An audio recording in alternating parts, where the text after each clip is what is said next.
Everyone, आप लोग कैसे हो। आई होप आप सब कोई ठीक होगे, खुश होगे। और आप सबका स्वागत है मेरे ब्लॉग चैनल पर गुंजन पवन ऑफिशियल। तो गाइज, आज है महाअष्टमी का दिन, नवरात्रि का महाअष्टमी का दिन, जिस रोज़ कंजिका खिलाई जाती है। और इसी कारण से मैं आज बहुत जल्दी उठी हूँ।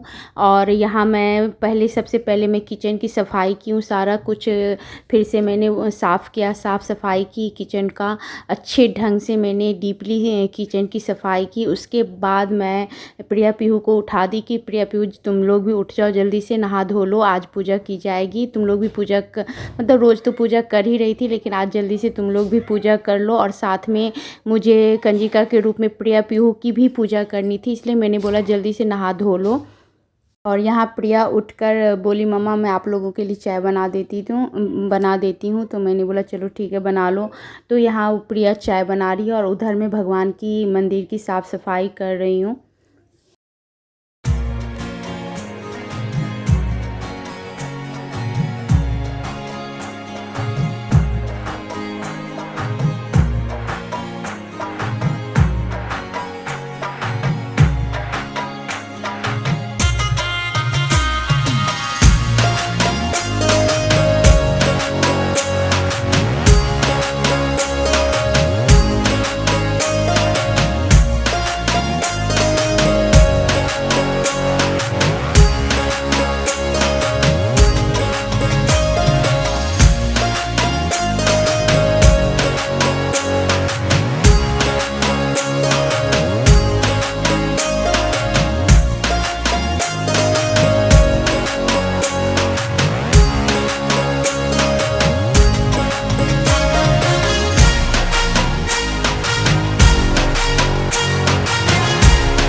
और यहाँ मैंने भी नहाकर पूजा पाठ कर ली है। और उसके बाद मेरी ये नई बर्तन है जिसमें मैं कंजिका के लिए खाना बनाऊंगी। और ये मैं बर्तन भगवान के लिए ही रख दूंगी कि मुझे काम आए आगे भी। और साथ में यहाँ पीहू भी नहाकर पूजा कर ली और हम सबको ही नहाकर पूजा कर लिए हैं। पवन जी भी नहाकर पूजा कर लिए हैं, सबको ही। अब मैं जा रही हूँ कंजिका के लिए खाना बनाने, कंजिका की सारी भोग की तैयारी करने। तो यहाँ मैं भोग बनाने चली जाऊँगी अब।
कंजिका के लिए मैं बना रही हूँ चना, हलवा और पूरी।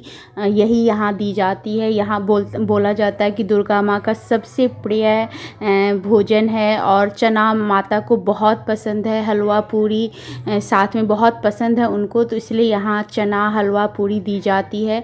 और हमारी तरफ कहा जाता है, हमारे घर तरफ, जो हमारी ससुराल तरफ, मायके तरफ की जाती है, वहाँ नमक नहीं चढ़ाया जाता, नमक की भोग नहीं लगाई जाती है। कहीं कहीं नमक की भी भोग लगाई जाती है। अब मतलब अब के डेट में, अब के टाइम में नमक की भोग शुरू हो चुकी है उधर भी, लेकिन ज़्यादातर वहाँ दही पोहा के साथ खिलाया जाता है, या तो खीर बनाई जाती है, मीठी खीर। तो इसी सब टाइप की वहाँ भोग लगाई जाती है, वहाँ कंजिका को खिलाई जाती है। लेकिन यहाँ जब से मैं यहाँ आई हूँ तो मैं यहाँ का ही सारे रस्में रिवाज करती हूँ, क्योंकि मेरे लिए ईजी भी होता है। क्योंकि मैं वहाँ का कुछ भी करूँ तो यहाँ मुझे मिलना मतलब मेरे लिए मुश्किल हो जाता है, तो चीज़, और मुझे पसंद भी आता है, क्योंकि मैं जब तक लॉजिक समझती नहीं हूँ ना किसी चीज़ की, मैं वो पूजा नहीं करती। तो मुझे जो लॉजिक पसंद आता है और सही लगता है मैं वो कर लेती हूँ। मैं ये नहीं समझती कि वो मेरे तरफ का चीज़ करना है या हमारे यहाँ का चीज़ करना है। मुझे ये लगता है कि लॉजिक सही है, मैं ये पूजा कर लेती हूँ, मैं ये नियम कर लेती हूँ। मेरे लिए कोई नियम ये नहीं है, कायदा कानून नहीं है कि वही काम करना है, वहाँ से मैं बिलोंग करती हूँ तो मैं वही काम करूँ, नहीं। मुझे जो लॉजिक पसंद आती है पूजा में, जो चीज़ें मुझे समझ में आती है, जो नियम मुझे समझ में आता है, मैं वो सही सही काम करती हूँ। और वही काम मैं अभी भी कर रही हूँ। मुझे यहाँ सही लग रहा है कि दुर्गा माता का प्रिय खाना होता है चना, हलवा, पूरी, तो यहाँ मैं इसलिए ये काम कर रही हूँ। और मैं कोई भी मतलब मुझे सब बोलते हैं कि ऐसे मत करो, ये करो, मैं बोलती नहीं, मुझे जो समझ में आता है, जो मुझे पसंद आता है, जो मुझे सही लग रहा है चीज़ें, मैं वही काम करूँगी। तो यहाँ मैं इसलिए अपनी तरफ का काम, अपनी तरफ का भोग नहीं लगा रही। यहाँ मुझे जो पसंद आया, मुझे अच्छा लग रहा है कि मैं चना माता के लिए चने बनाऊँ, पूरी बनाऊँ, हलवा बनाऊँ, तो मैं प्रेम से, बहुत प्यार से ये बनाकर कंजिका को देती हूँ। और हमारी तरफ कहा जाता है कि ब्राह्मण की बेटी को ही आप कन्या के रूप में खिला सकते हो, लेकिन यहाँ है कि आप गरीबों के बच्चे को आप कंजिका के रूप में, कुंवारी कन्या के रूप में आप किसी को भी आप दे सकते हो, किसी भी कास्ट के, किसी भी लोगों के बच्चे को। मतलब यहाँ कोई नियम नहीं है कि आप ब्राह्मण की कन्या को ही, कुंवारी कन्या को ही खिलाओ। तो मुझे ये भी लॉजिक सही लगती है कि हर छोटे बच्चों में, हर कन्या में माता दुर्गा, माता लक्ष्मी, माता सरस्वती का रूप होता है। तो मैं वही सोचकर यहाँ हर कन्या को, जो भी कन्या मुझे मिल जाती है, मैं उनको कंजिका के रूप में प्रसाद भोग देती हूँ। तो ये मेरा नियम है। लोगों को पसंद आए ना पसंद आए, लेकिन मुझे पता है, मुझे पसंद है, मुझे अच्छी लगती है, मुझे इसकी कहानी, इसकी लॉजिक, इसकी चीज़ें पसंद आ रही है और सही लग रही है, मैं वो काम करती हूँ।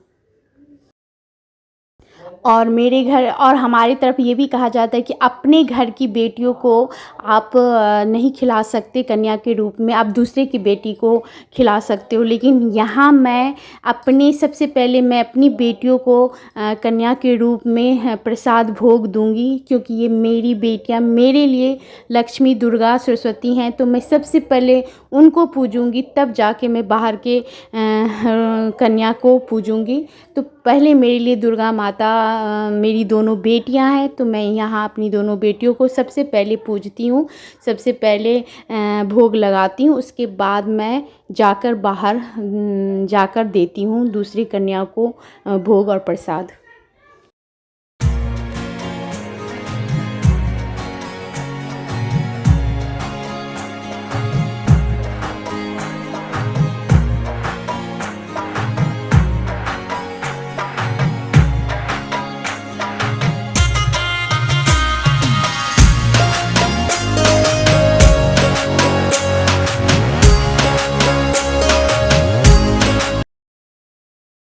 और यहाँ आप देख सकते हो जैसे ही मैं घर से निकली मुझे कुछ दूरी पे ही छोटे छोटे बच्चे मिल गए, छोटी छोटी कन्या मिल गई जो मुझे बहुत अच्छी लगी। मैंने जस्ट उसको रोका, बोली अरे मुझे तो बहुत छोटी छोटी कन्या मिल गई, और वो लोग भी बहुत खुश थी। उसके बाद 2 छोटी छोटी कन्या और आती है, मतलब यहीं मुझे पूरे हो जाते हैं, 7-8 कन्या यहीं पूरी हो जाती है। उसके बाद मैं फिर जाके मंदिर के पास जाकर उनको देती हूँ, वहाँ भी रहती हैं तो उनको जाकर देती हूँ। तो यहाँ मेरा सफल हो जाता है और बहुत छोटी कन्या मिलती है मुझे यहाँ, और मुझे इतना मतलब अच्छा इतना लगा ना कि मुझे एकदम ज़्यादा दूर जाना नहीं पड़ा। जैसे ही मैं घर से निकली वहाँ मुझे मिल गई, और छोटी, बहुत छोटी, 3-4 साल, 4-5 साल की ऐसी बच्ची होंगी सारी। तो भगवान दुर्गा माता की कृपा से मुझे छोटी छोटी कन्या मिल गई, और मैं बहुत खुश थी उन लोग को देखकर। वो लोग भी बहुत खुश थे, बहुत खुश। उनको दो तो इतनी खुशी उन लोग के चेहरे पे होती है ना, ऐसा लगता है। और वो लोग भोग का ना महत्व भी जानते, वो लोग घर जाकर या कभी भी वो अच्छे से खाते पीते हैं। तो यहाँ देखो आप, कितनी छोटी सी मुझे एकदम से 2 साल 3 साल की बच्ची मिल गई, ये देख लो आप लोग। मतलब मुझे इतनी खुशी मिली है ना यहाँ की, मत पूछो। और बस यहाँ मैंने दे दिया इन लोग को भोग प्रसाद सब कुछ, और मैंने प्रणाम भी किया है। बाकी गलती सलती दुर्गा माता जाने, मतलब मैं तो अपना काम कर रही हूँ। जो भी गलतियाँ हो माता माफ़ करे। मैं अपने अकॉर्डिंग जो भी मेरा धर्म है, जो भी मेरा कर्म है, मैं वो कर रही हूँ। बाकी भगवान के ऊपर सारा कुछ। और क्या सही है क्या गलत है मुझे कुछ नहीं पता।